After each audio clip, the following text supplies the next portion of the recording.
نبی پر پڑا رہوں گا۔ یہ سلسلہ سیدنا امام زین العابدین رضی اللہ تعالیٰ عنہ سے لے کر آج تک صوفیاء اور اولیاء کی جماعت میں جاری و ساری ہے۔ ان اولیاء اللہ میں سے کچھ لوگ ایسے ہیں جو بالکل قرون اولیٰ کے لوگ ہیں، جو صوفیاء کی جماعت میں سابقون الاولون کہلاتے ہیں۔ ان میں ایک بہت بڑا نام داتا گنج بخش علی حجویری کا ہے۔ حضرت ابو الحسن سید علی بن عثمان حجویری رحمۃ اللہ علیہ، داتا صاحب رحمۃ اللہ علیہ کے وصال کو تقریباً 1000 سال ہونے کو۔ کچھ باتیں ایسی ہیں جنہیں تھوڑا سا غور کے ساتھ ٹھنڈے ذہن کے ساتھ سمجھا کریں۔ اسلام کی تاریخ 1400 سال کی ہے، اور 1000 سال پہلے کے داتا صاحب بزرگ ہیں۔ داتا صاحب فرماتے ہیں میں اس زمانے میں مرید ہوا، مجھے اجازت ہوئی، میں نے اپنے مرشد کی خدمت کری، پھر مجھے حکم ہوا، اپنے قلم سے لکھتے ہیں، پھر میں لاہور آیا۔ اگر 1000 سال پہلے سے پیری مریدی کا، طریقت کا، تصوف کا سلسلہ جاری ہے، آج لوگ کہتے ہیں یہ نئی بات ہے، یہ کل شروع ہوا ہے۔ داتا صاحب رحمۃ اللہ علیہ کے وصال پر ان کا عرس شروع ہوا، یعنی عرس بھی 1000 سال سے ہوتے چلے آ رہے ہیں۔ آج بعض لوگوں کو غلط فہمی ہوتی ہے کہ یہ آج کی کوئی نئی ایجاد ہے، اور اگر 1000 سال پہلے کے لوگ ضرورت محسوس کرتے تھے کہ ہمیں پہلے کسی درویش کی خدمت کریں گے تو پھر ہمیں کچھ ملے گا، تو ہمارا تو زمانہ ہی بڑا عجیب ہے۔ یہاں بہت سارے لوگ ہیں جو کہتے ہیں میں خود قرآن جانتا ہوں، حدیث جانتا ہوں، میں خود بڑا سمجھدار ہوں، مجھے کسی کی کیا ضرورت ہے۔ بہت ساری چیزیں ایسی ہیں جنہیں ہمیں غور سے دیکھنا چاہیے۔ 1000 سال پہلے داتا صاحب، اور پھر داتا صاحب کہتے ہیں میرا کسی عام گھرانے سے تعلق نہیں، میں مدینے والے محبوب کی اولاد ہوں، سید ہیں۔ اس کے باوجود ایک جگہ پہ گئے ہیں، تربیت لی ہے، پھر وہ لاہور تشریف لائے ہیں، اور داتا صاحب فرماتے ہیں کہ میں ہندوستان کے اس ایریے میں آ کے بیٹھا ہوں جہاں زندگی کی سہولیات بھی پوری میسر نہیں ہیں مجھے۔ لاہور 1000 سال پہلے آپ اگر اس کا نقشہ دیکھیں تو کیا نظر آئے گا آپ کو؟ جن لوگوں نے ابھی 40 سال 35 سال پہلے لاہور کو دیکھا ہے وہ بھی جانتے ہیں اس کی کیفیات کیا تھی۔ تو 1000 سال پہلے کا لاہور جہاں داتا صاحب تشریف لائے، داتا گنج بخش علی حجویری نے وہاں بیٹھ کر قرآن و سنت کی تشریحات کی۔ داتا صاحب نے مسجد بنائی۔ اب لفظ داتا سے بھی بڑا اختلاف ہے لوگوں کو، حالانکہ داتا کا معنی دینے والا، اور اللہ کے جو 99 نام ہیں نا، یہ ہماری مسجد میں بھی لکھے ہوئے ہیں، ان 99 ناموں میں سے کوئی نام داتا ہے؟ بولیے۔ ایسے لوگ کہتے ہیں جی یہ تو اللہ کا اسم، بھئی یہ لفظ داتا تو ویسے ہی عربی کا لفظ ہی نہیں ہے۔ تو آپ چیزوں کو گھسیٹ گھساٹ کے اگر لے کے نا، قرآن مجید میں آپ اپنے ماں باپ کے لیے دعا کرتے ہیں ربی ارحمہما کما ربیانی صغیرا، یا اللہ ان دونوں کو بخش دے جو بچپن میں میرے رب بنے۔ ربی ارحمہما کما ربیانی صغیرا، رب کا معنی پالنے والا، تو قرآن مجید نے تو ماں باپ کو رب کہہ دیا تو شرک ہو گیا۔ وہاں اللہ رب اور معنوں میں ہے، ماں باپ رب اور معنوں میں ہے۔ یہاں معنی پالنے والے کا ہے، ماں باپ اولاد کو پالتے ہیں نا، اصل پالنے والا کون ہے؟ اللہ۔ تو اب کسی نے کہا کہ ابا آپ نے مجھے پالا ہے، تو کافر ہوا کہ مسلمان ہوا؟ چھوٹی چھوٹی باتوں میں لوگ تقسیم کرتے ہیں اہل اسلام کی، یہ درست نہیں ہے۔ قرآن مجید نے حکم دیا کہ ان کے لیے دعا کرو ان لفظوں کے ساتھ۔ تو داتا کا معنی ان کا لقب ہے، یہ معروف لقب ہے ان کا، اس کا معنی دینے والا۔ تو بھئی اگر آپ مجھ سے کوئی 2-3 مسئلے سن لیتے ہیں، میں آپ کو دے دیتا ہوں تو شرک نہیں ہوتا۔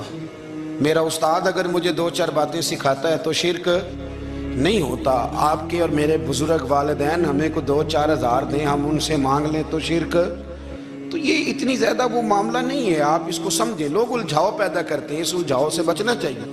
ہم سے بندہ مسلمان تو ہوتا کوئی نہیں، لیکن ہر جمعے کو 2-4 لاکھ کو کافر ضرور کر دیتے ہیں۔ جانے کب مار دے کوئی مجھے کافر کر کے، شہر کا شہر مسلمان بنا بیٹھا ہے۔ تو اتنا سستا نہ کریں اس چیز کو، چیزوں کو سمجھیں اور غور کریں۔ تو داتا صاحب رحمۃ اللہ علیہ نے قرآن و سنت کی تشریحات کی. اب ایک بات میں کہنے لگا ہوں, داتا صاحب رحمۃ اللہ علیہ, بابا فرید صاحب رحمۃ اللہ علیہ, حضرت شیخ عبد القادر جیلانی غوث پاک رضی اللہ تعالیٰ عنہ, یہ وہ بزرگ نہیں ہیں کہ جن کی تاریخ دفن ہے, جن کا کوئی پتہ نہیں کہاں سے آئے, کہاں گئے, کیا تھے, کیا کرتے تھے. یہ وہ اس طرح کے لوگ نہیں ہیں. ان لوگوں کا کلام اصل صورت میں آج بھی دنیا میں موجود ہے. بابا فرید کی تحریریں موجود ہیں, حضرت غوث پاک کی کتابیں موجود ہیں, داتا گنج بخش علی حجویری کی کشف المحجوب شاید دنیا کی ہر زبان میں ملتی ہے. اب میں جو بات کہنے لگا ہوں اس پر غور کرنا. اگر کشف المحجوب آپ پڑھیں نا ساری, تو سب سے پہلے وہاں ملنگوں کا داخلہ بند ہوگا. کوئی ملنگ آپ کو نظر نہیں آئے گا, چونکہ داتا صاحب کی تعلیمات بالکل اس کے برعکس ہیں. فوری طور پر وہاں عورتوں کا داخلہ بند ہوگا, چونکہ داتا صاحب کی تعلیمات اس کے بالکل برعکس ہیں. میلے ٹھیلے یہ ساری چیزیں وہاں بند ہوں گی. یہ کوئی کہیں نہیں داتا صاحب نے کہا کہ پنڈی سے پیدل آنا بڑے بڑے جھنڈے اٹھا کے اور میرے مزار پہ حاضری دینا. داتا صاحب اس کے مخالف ہیں, اس لیے کہ وہ کوئی ایسی چیز تو نہیں کہ وہ دفن ہے. داتا علی حجویری کی تعلیمات تو لکھی ہوئی ہیں, کتاب موجود ہے, اور ہر چیز کا انہوں نے بیان کر دیا اس کے اندر. علم سے شروع ہوئے ہیں وہ, علم, عمل, فقر. داتا صاحب نے تو کھانے کے آداب بھی بیان کیے. داتا صاحب نے چلنے کے آداب لکھے ہیں کشف المحجوب کے. داتا صاحب نے بولنے کا شریعت میں کیا طریقہ وہ بھی بیان فرمایا. داتا صاحب نے تو کوئی ایسی چیز نہیں ہے جو آپ کہیں کہ باہر سے لے کے جانی پڑے.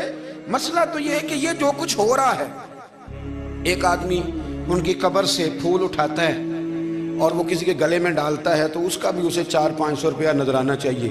یہ کہاں لکھا ہے داتا صاحب نے؟ کس کتاب کا حصہ ہے؟ ان کے مزار کو آپ جس مرضی چیز سے غسل دیں, اور داتا صاحب نے نہیں کہا تھا کہ سندل لے کے آنا تو میری قبر کو غسل دینا.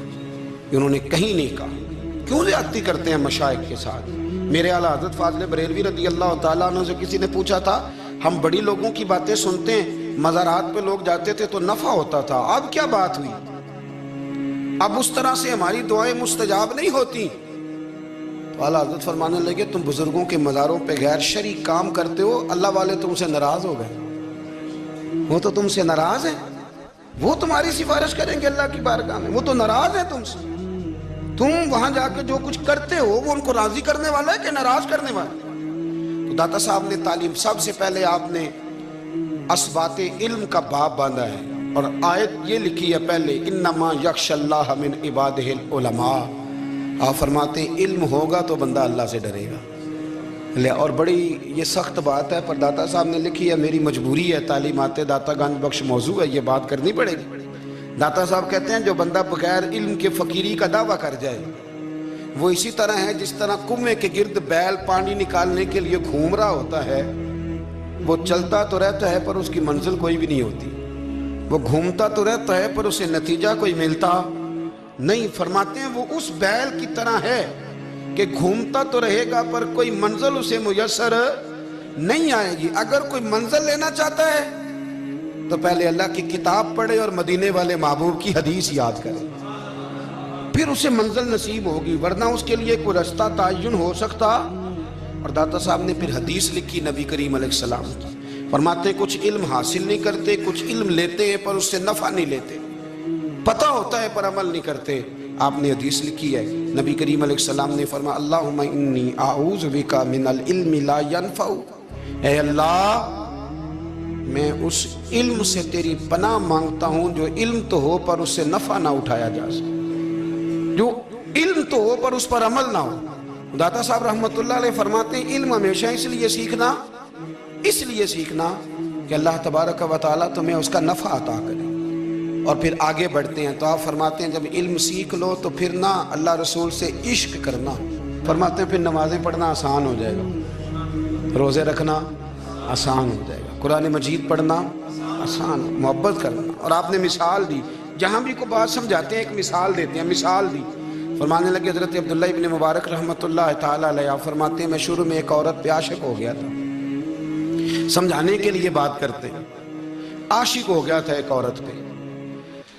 تو میں نے عشاء کی نماز اس کے محلے میں جا کے پڑھی. چونکہ میرا مذہبی گھرانے سے تعلق تھا, نماز میں پڑھتا تھا, تو امام صاحب جو تھے نا, یہ داتا صاحب نے لکھا ہے کشف المحجوب, امام صاحب نے نا آیات ذرا لمبی پڑھی تو میرے دل میں خیال آیا کہ مولانا آپ تو فارغ ہیں تو ہمیں تو اور بھی کام ہے.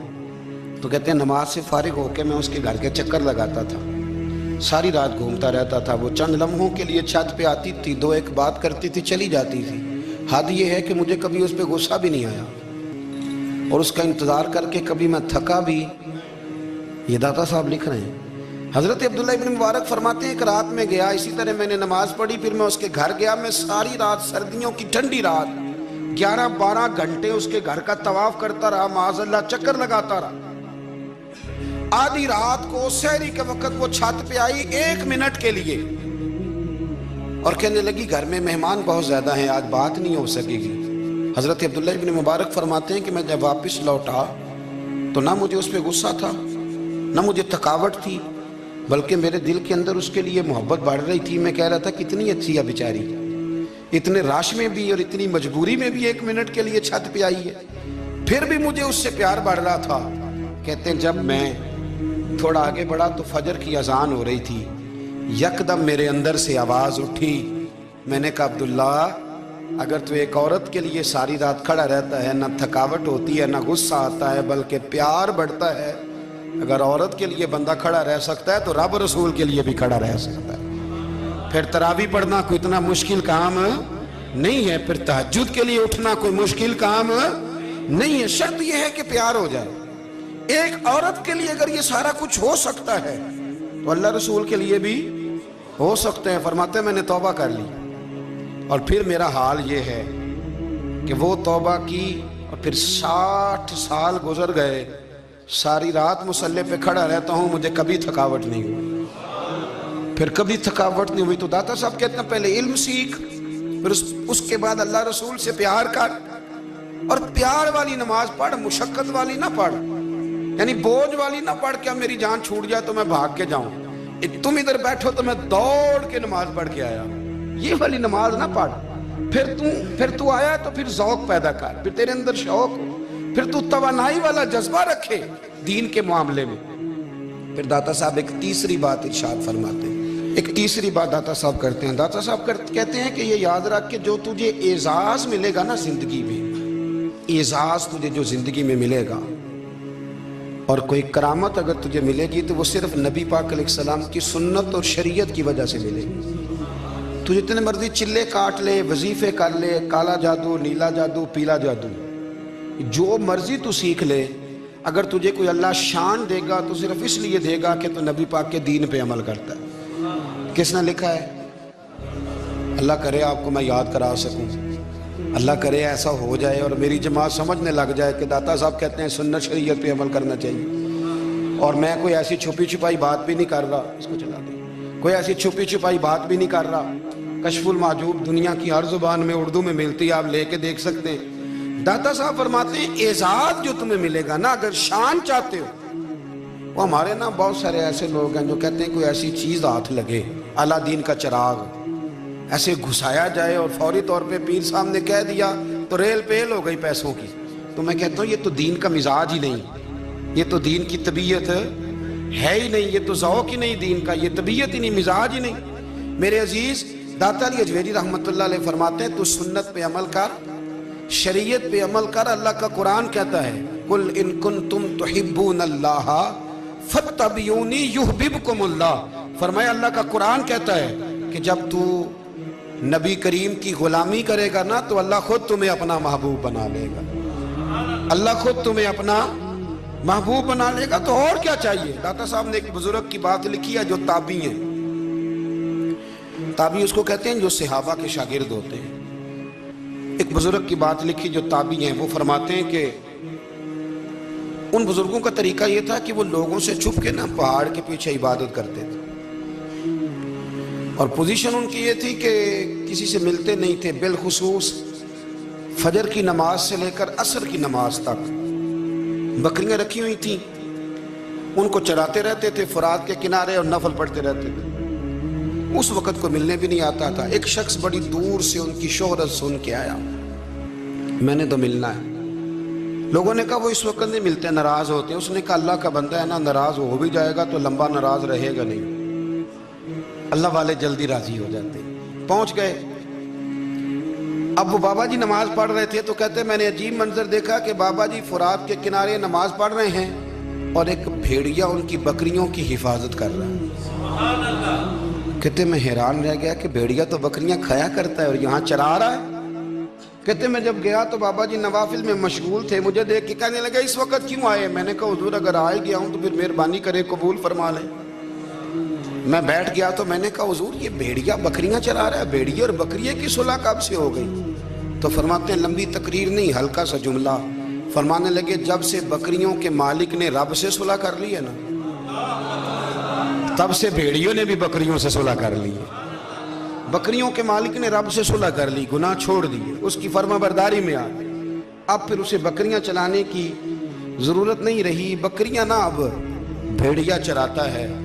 کہتے ہیں میرے اوپر کپ کپی طاری ہو گئی بزرگوں کی بات سن کے، اور مجھے پیاس لگی اور خواہش آئی کہ پتہ نہیں اب بابا جی کچھ کھلائیں پلائیں گے بھی کہ نہیں، بابا جی کچھ کھلائیں گے بھی کہ نہیں۔ کہتے میرے دل میں خیال تھا تو بزرگوں نے نا ایک لکڑی کا پیالہ، ان کے پاس وہ غار میں بیٹھے تھے تو ایک چھوٹا سا پتھر تھا، اس کی ڈھلان بنی ہوئی، بابا جی نے اس کے نیچے لکڑی کا پیالہ رکھا، وہ رکھا ہی تھا تو وہ دودھ سے بھر گیا۔ کہتے انہوں نے مجھے دیا تو ٹھنڈا اور میٹھا دودھ، میری طبیعت خوش ہو گئی۔ بابا جی نے دوبارہ وہی پیالہ اسی جگہ رکھا تو شہد سے بھر گیا۔ 1000 سال پہلے داتا صاحب لکھ رہے ہیں، کہتے مجھے دیا، میں نے فوراً کہا، میں نے کہا حضور یہ دودھ تو گائیں بھینس دیتی ہے، پہاڑوں سے تو نہیں نکلا کرتا، اور شہد تو شہد کی مکھیاں دیتی ہیں، پتھروں سے تو نہیں نکلتا، یہ آپ کہاں سے نکال رہے ہیں؟ تو کہتے ہیں وہ قرآن مجید پڑھنے لگے۔ وَإِذِ اسْتَسْقَى مُوسَىٰ لِقَوْمِهِ، جب موسیٰ کی قوم نے ان سے پانی مانگا، فرمانے لگے موسیٰ کی نافرمان قوم پانی مانگے، حضرت موسیٰ پتھر پہ ڈنڈا مارے تو اللہ وہاں سے 12 چشمے جاری کر دے۔ جو رب حضرت موسیٰ کی نافرمان قوم کے لیے پتھر اور پہاڑوں سے چشمے نکال دیتا ہے نا، وہ محمد عربی کے غلاموں کے لیے پتھر اور پہاڑوں سے دودھ اور شہد بھی نکال دیا کرتا ہے۔